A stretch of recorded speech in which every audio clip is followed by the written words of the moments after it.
ਦਮੇ ਵਾਸਤੇ ਪੁੱਛਦੇ ਸੀਗੇ ਵੀ ਦਮਾ ਹੈਗਾ, ਉਹ ਆਪਣੇ ਤੁਸੀਂ ਲੈ ਸਕਦੇ ਹੈਗੇ ਸੁੰਡ, ਕਾਲੀ ਮਿਰਚਾਂ, ਹਲਦੀ, ਇਹ ਤਿੰਨੇ ਚੀਜ਼ਾਂ ਬਰਾਬਰ ਦੇਣੀਆਂ ਹੈਗੀਆਂ।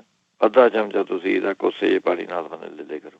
ਇਹ ਬ੍ਰੌਂਕਾਈਟਸ ਦੀ ਪ੍ਰੋਬਲਮ ਵਾਸਤੇ ਬਹੁਤ ਵਧੀਆ ਚੀਜ਼ ਹੈ। ਜਿਹੜੇ ਸਪਰੇਅ ਲੈਂਦੇ ਹੈਗੇ ਪਫ, ਉਹ ਤੁਹਾਨੂੰ ਆਪਣੇ 2-4 ਦਿਨ में ਜਦ ਇਹ ਲੈਣ ਲੱਗ ਜੂਗੇ ਥਾਰਾ ਆਪੇ ਪਫ ਹਟ ਜੂਗਾ ਜੀ। ਪੱਕੀ ਅਜਮਾਈ ਹੈ ਅਤੇ 5-7 ਬੰਦਿਆਂ 'ਤੇ ਮੈਂ ਅਜਮਾਇਆ ਨੁਕਸਾ ਇਹ, ਅਤੇ ਸਾਰੇ ਪਰਫੈਕਟ ਹੈ। ਉਹਨਾਂ ਨੇ ਪਫ ਛੱਡਤੀ ਹੈਗੀ ਇਹਦੇ ਨਾਲ।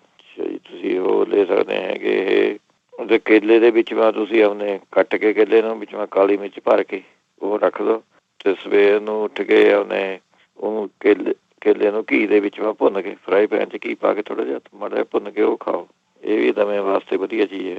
ਫਿਰ ਤੁਸੀਂ ਜੇ ਸਾਹ ਸਾਰਾ ਫੁੱਲਦਾ ਹੈਗਾ ਜ਼ਿਆਦਾ ਤਾਂ ਤੁਸੀਂ 25 ਗ੍ਰਾਮ ਅਰਿੰਡੀ ਦਾ ਤੇਲ ਲੈਣਾ ਹੈਗਾ ਅਤੇ 50 ਗ੍ਰਾਮ ਸ਼ਹਿਦ, ਇਹ ਮਿਕਸ ਕਰ ਲੈਣਾ ਚੰਗੀ ਤਰ੍ਹਾਂ ਚਮਚੇ ਨਾਲ, ਅਤੇ 1 ਚਮਚਾ ਤੁਸੀਂ ਸਵੇਰ ਨੂੰ ਲੈਣਾ ਹੈਗਾ, 1 ਚਮਚਾ ਸ਼ਾਮ ਨੂੰ। ਨਹੀਂ ਤਾਂ ਫਿਰ ਤੁਸੀਂ 1 ਚਮਚਾ ਪਿਆਜ਼ ਦਾ ਰਸ, 1 ਚਮਚਾ ਸ਼ਹਿਦ, ਇਹ ਸਵੇਰ ਸਾਂਝ ਤੁਸੀਂ ਆਪਣੇ ਲੈ ਸਕਦੇ ਹੈਗੇ। ਫਿਰ ਤੁਲਸੀ ਦੇ ਵਿੱਚ ਜੇ ਤਾਂ ਤੁਲਸੀ ਹੈਗੀ ਘਰ ਤਾਂ 5-6 ਪੱਤੇ ਤੁਸੀਂ ਆਪਣੇ ਉਹਦੀ ਚਟਨੀ ਬਣਾ ਕੇ ਸ਼ਹਿਦ ਮਿਲਾ ਕੇ ਉਹ ਖਾ ਸਕਦੇ ਹੈਗੇ। ਨਹੀਂ ਤਾਂ ਤੁਲਸੀ ਦਾ ਰਸ 1 ਚਮਚਾ 2 ਚਮਚੇ ਉਹ ਲੈ ਕੇ ਵਿੱਚ ਸ਼ਹਿਦ ਮਿਲਾ ਕੇ ਉਹ ਤੁਸੀਂ ਖਾ ਸਕਦੇ ਹੈਗੇ। ਜੇ ਇੱਕ ਸਾਰੇ ਕੋਲ ਆਪਣੇ ਹੋਰ ਵਧੀਆ ਨੁਕਸਾ ਜੀ, ਇਹ ਵੀ ਅਜਮਾਇਆ ਵਾ ਹੈਗਾ ਨੁਕਸਾ, ਬਹੁਤ ਸਸਤਾ ਅਤੇ ਆਪਣੇ ਗੁੱਡ। ਤ੍ਰਿਫਲਾ ਚੂਰਨ ਤੁਸੀਂ ਲੈਣਾ ਹੈਗਾ 100 ਗ੍ਰਾਮ, ਅਤੇ ਮਗਾਂ ਲੈਣੀਆਂ ਹੈਗੀਆਂ 100 ਗ੍ਰਾਮ। ਇਹ ਤੁਸੀਂ ਆਪਣੇ 1 ਚਮਚਾ ਇਹਦਾ ਅਤੇ 1 ਚਮਚਾ ਸ਼ਹਿਦ ਦਾ ਇਹ ਮਿਕਸ ਕਰਕੇ ਆਪਣੇ ਤੁਸੀਂ ਖਾ ਲਿਆ ਕਰੋ ਰੋਜ਼। ਜਿਹੜੀ ਫੇਫੜਿਆਂ ਦੀ ਆਪਣੇ ਸੋਜਿਸ਼ ਹੈਗੀ, ਬਲਗਮ ਹੈਗੀ, ਐਂ ਠੀਕ ਹੋ ਜੂਗੀ।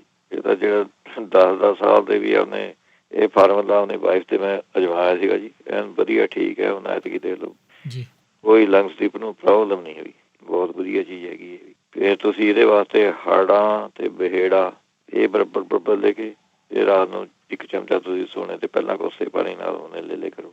ਜੇ ਮਲੱਠੀ ਦਾ ਚੂਰਨ ਤੁਸੀਂ ਲੈ ਸਕਦੇ, ਮਲੱਠੀ ਦਾ ਅਤੇ ਫਿੱਗ ਜਿਹੜੇ ਉਹਨੇ 2-3 ਫਿੱਗ ਪਾ ਲਏ, ਜਾਂ ਰਾਤ ਨੂੰ ਭਿਓ ਕੇ ਰੱਖਦੇ ਪਾਣੀ ਨਾਲ 2-3 ਫਿੱਗ, ਸਵੇਰ ਨੂੰ ਤੁਸੀਂ ਉਹਨੇ 2-3 ਫਿੱਗ ਪਾਣੀ ਨਾਲ ਉਬਾਲਣੇ ਹੈਗੇ ਪਾ ਕੇ, ਅਤੇ ਵਿੱਚੋਂ ਤੁਸੀਂ ਮਲੱਠੀ ਪਾ ਦੇਣੀ ਹੈਗੀ ਅੱਧਾ ਕੁ ਚਮਚਾ ਜਾਂ 1 ਚਮਚਾ ਹੀ ਪਾ ਦਿਓ, ਉਹਦਾ ਕੋਈ ਵਿਗਾੜ ਹੈ ਨਹੀਂ।